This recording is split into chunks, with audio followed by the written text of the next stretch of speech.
সকল ছোট্ট বন্ধুরা কেমন আছো? আশা করি তোমরা খুব খুব ভালো আছো। আমি গৌরব।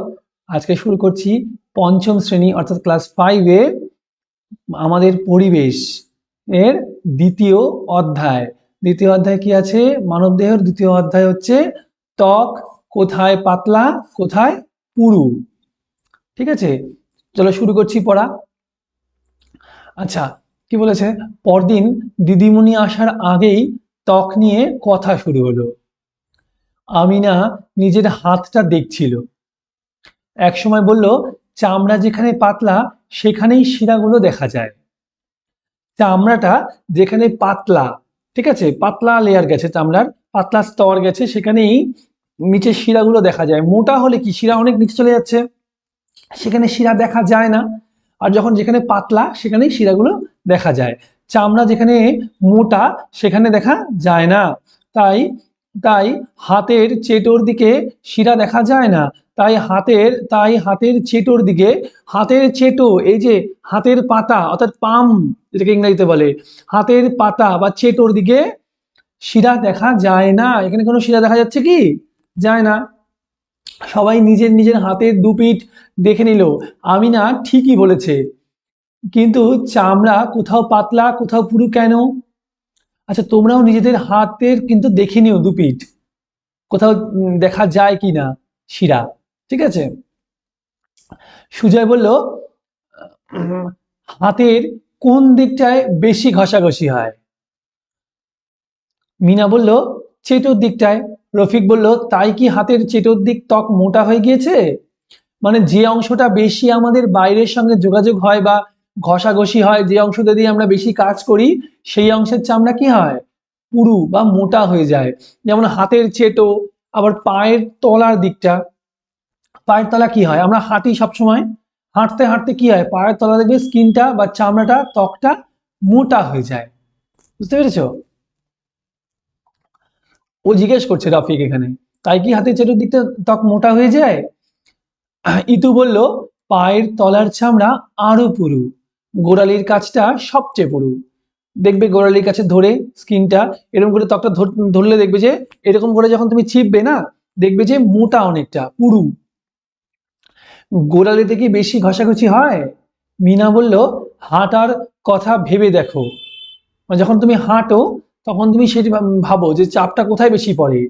চাপটা কিন্তু গোড়ালিতেই সবচেয়ে বেশি পড়ে। আমাদের পায়ে যে উপর থেকে যে শিরাগুলো নামে বা হাড়টা যে নামে, হাড়টা তো গোড়ালিতে গিয়ে থাকে, সেখান থেকে পাটা হয়। বুঝতে পেরেছো? হাড়টা কোথায় গিয়ে চাপ দেয়? গোড়ালিতে। এই যে পা, এই যে পা, ঠিক আছে, এটাতে কি হয়?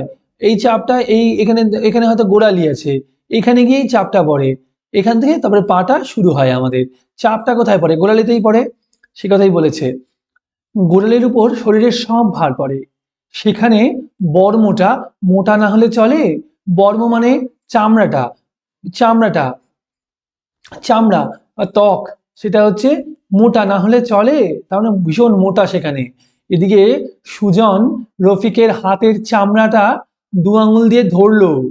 সুজন কি করলো? রফিকের যে হাতের চামড়াটা দু আঙুল দিয়ে ধরলো, ধরে বলল, এইভাবে ধরে দেখ কোথাকার চামড়া কতটা পুরু বুঝতে পারবি। বুঝলে? তার মানে হাত দিয়ে ধরে দেখা যায়। আচ্ছা, এখানে কি বলেছে দেখে নিয়ে লেখো। শরীরের নানা অংশের ত্বক কত পুরু তা দেখো, তারপর লেখো। আচ্ছা, এখানে কতগুলো একটা ছক দিয়েছে, ছকটা লিখে নি। শরীরের অংশ দেখো কি আছে, গাল আছে কিনা? গাল, গালের ত্বক পাতলা না পুরু? গালের ত্বক হচ্ছে পাতলা, গালের ত্বক পাতলা। এটা শরীরের কোন অংশ? আচ্ছা, শরীরের অংশ এখানে কিছু লিখবো, এখানে ত্বক পাতলা না পুরু। আবার এখানে কিছু, এখানে কিছু আবার শরীরের অংশ লিখবো, এখানে কিছু ত্বক পাতলা না পুরু লিখবো। তাহলে এখানে হচ্ছে গাল, গাল হচ্ছে পাতলা। বাকিগুলো নিজেকে করতে বলেছে, বাকিগুলো লেখো। আমি লিখে দিচ্ছি এখানে। হাতের তালু, হাতের, এটা হবে হাতের, লেখো তালু, হাতের তালু। হাতের তালু কি হবে? ত্বক পাতলা না পুরু? তালুর দিকটা তো ব্যবহার হয়, ঘষাঘষি হয়, তাহলে কি হবে? পুরু বা মোটা। তারপরে কি লিখতে পারি, হাতের ওপর, হাতের যে ওপর দিকটা, চেটোর দিকটা না, হাতের ওপরের দিকটা, হাতের ওপর, হাতের ওপর, এটা কি হবে, কি হবে বলো, এটা পাতলা হবে, দেখা যাচ্ছে দেখো এখান থেকে শিরা দেখা যায়, এরকম করলে দেখো শিরা দেখা যায় এখান থেকে সব, দেখেছো? তাহলে এটা পাতলা, এটা পাতলা হবে। তারপরে কি আছে দেখো, লেখা যায় পায়ের গোড়ালি,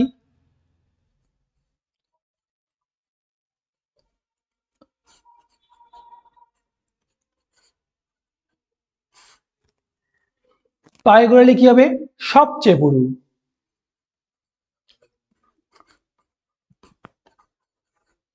সবচেয়ে পুরু। তারপরে কি লেখা যায়, গলা, গলা, গলা কি হবে, গলার ত্বক পাতলা, বুঝতে পেরেছো? তারপরে কি, পায়ের ওপরের অংশ, পায়ের ওপর,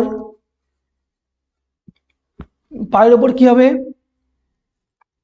পায়ের ওপরের ত্বকটা তো পাতলা, পায়ের তলা বা গোড়ালিটা কি, ওটা দিয়ে হাঁটার জন্য ব্যবহার হয় তাই ওটা মোটা, কিন্তু উপরের দিক তো ব্যবহার হয় না তাই সেটা পাতলা, বুঝলে? আচ্ছা, এরপরে আর কিছু নেই, তো আমি কতগুলো প্রশ্ন তোমাদেরকে বলে দিচ্ছি, তোমরা লিখে নাও, ঠিক আছে? এখান থেকে এই ছকটা তো আসতেই পারে, ছকটা তো অবশ্যই পড়বে, হ্যাঁ।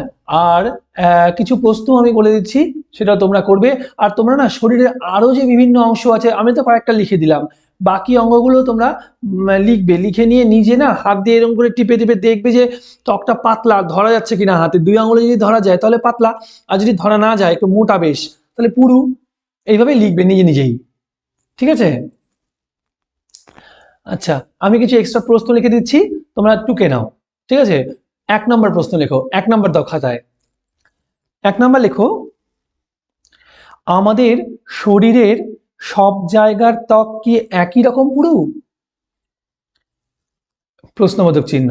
উত্তর, না, আমাদের শরীরের ত্বক বা চামড়া কোথাও পাতলা আবার কোথাও পুরু। দাড়ি।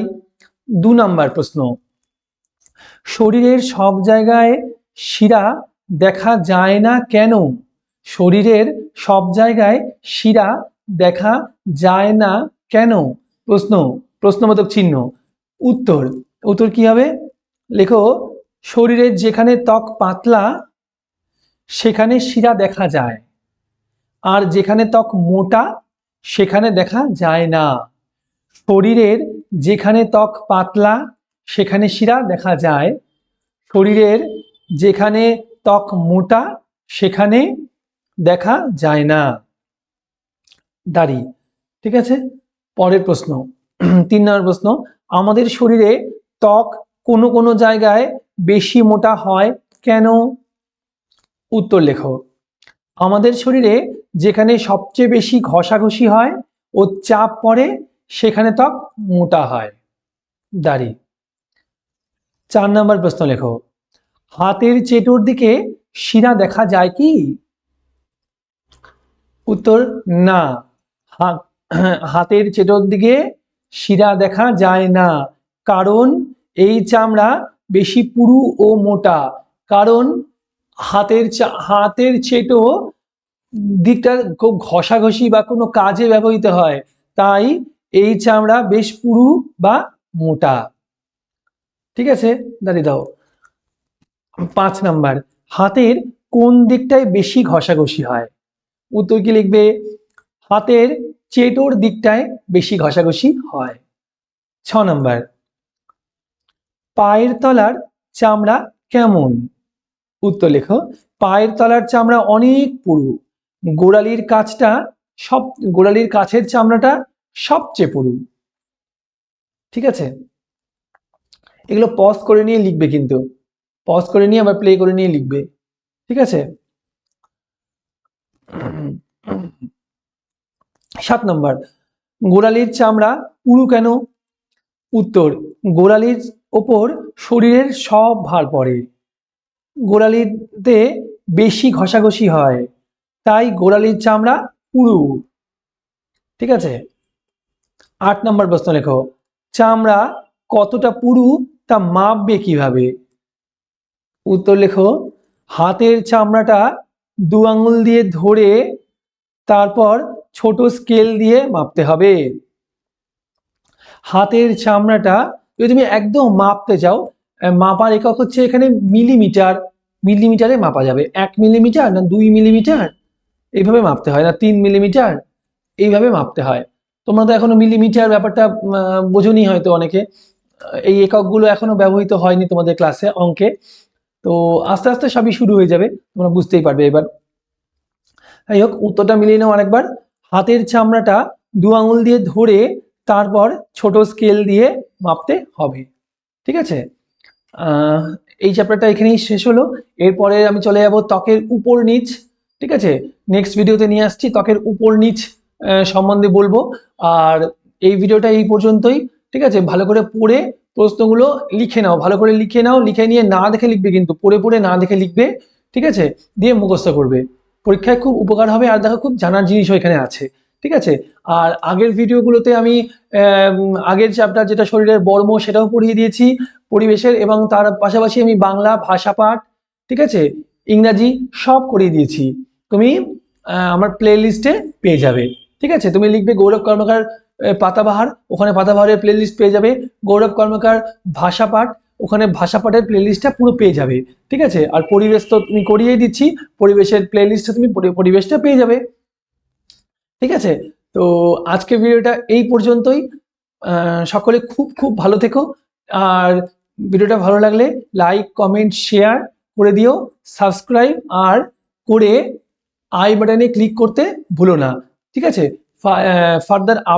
ফার্দার ভিডিওর আপডেট পাওয়ার জন্য আই বাটনটা কিন্তু ভীষণ জরুরি। ততক্ষণের জন্য ফিরে আসছি পরের ভিডিও নিয়ে, ততক্ষণের জন্য টাটা।